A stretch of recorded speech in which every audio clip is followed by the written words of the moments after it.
Bed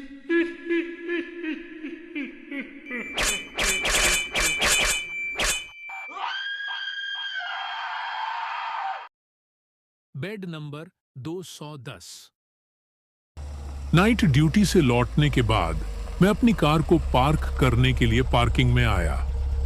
वहां पे अपनी गाड़ी पार्क करने के बाद मैं जल्दी जल्दी अपने घर की ओर निकल पड़ा। ऑफिस में पुराना काम बाकी था जिसे पूरा करने में मुझे देर लगी। रात बहुत हो चुकी थी, इसीलिए रोड पे पूरा सन्नाटा छाया हुआ था। कुछ कुत्ते भौंक रहे थे। रात के सन्नाटे में कुत्तों के भौंकने की आवाज बहुत डरावनी लग रही थी, पर मैं बिना डरे घर की ओर निकल पड़ा। कुछ ही देर में मैं घर पे पहुंच गया। ज्यादा काम करने के कारण मेरी शरीर थक चुकी थी। मेरे शरीर को आराम की जरूरत थी, इसलिए मैं बेड पे जाके सो गया। उस रात जब मैं अपने कमरे में लेटा था और सोने की कोशिश कर रहा था, मेरे कानों में वही कुत्तों की डरावनी आवाजें गूंज रही थीं, जिसके कारण मैं सो नहीं पा रहा था। मेरी आंखें लगी ही थीं, तब तक मेरे दरवाजे से खट खट की आवाज आई।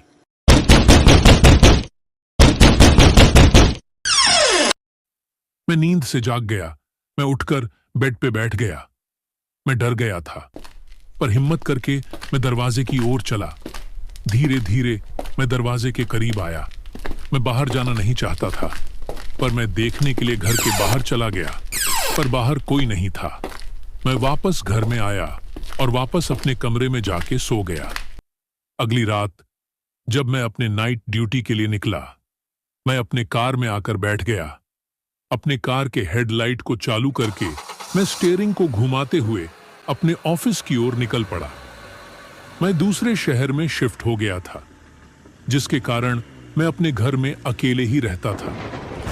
मुझे मेरे माता पिता की याद आ रही थी। मैं अपने परिवार के बारे में सोचते हुए आगे निकलने लगा। अचानक बादल गरजने लगे और बिजली भी कड़कने लगी। शायद बारिश होने वाली थी। कुछ ही पल में मेरा कार से बैलेंस बिगड़ा। मैं कुछ नहीं कर पा रहा था। मैंने ब्रेक लगाई, ब्रेक भी नहीं लगा। गाड़ी का बैलेंस बिगड़ने से गाड़ी इधर उधर होने लगी और मेरा एक्सीडेंट हो गया। कुछ घंटों के बाद जब मेरी आंखें खुली,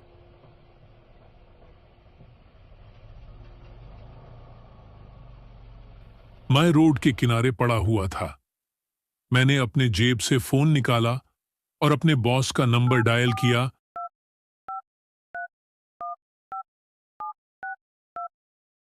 और अपने बॉस को फोन लगाया। बॉस का फोन बंद आ रहा था। मैं अकेले सुनसान रोड पे पड़ा हुआ था, पर कुछ ही देर में एम्बुलेंस का सायरन बजने लगा।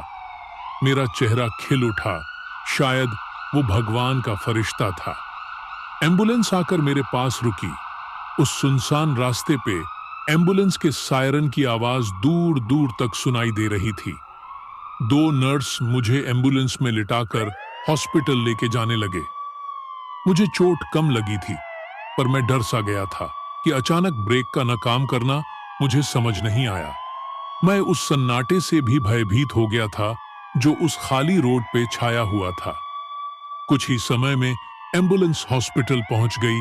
एम्बुलेंस को साइड में लगाकर मुझे इलाज के लिए हॉस्पिटल में ले गए। मुझे हॉस्पिटल में बेड नंबर 210 मिला था।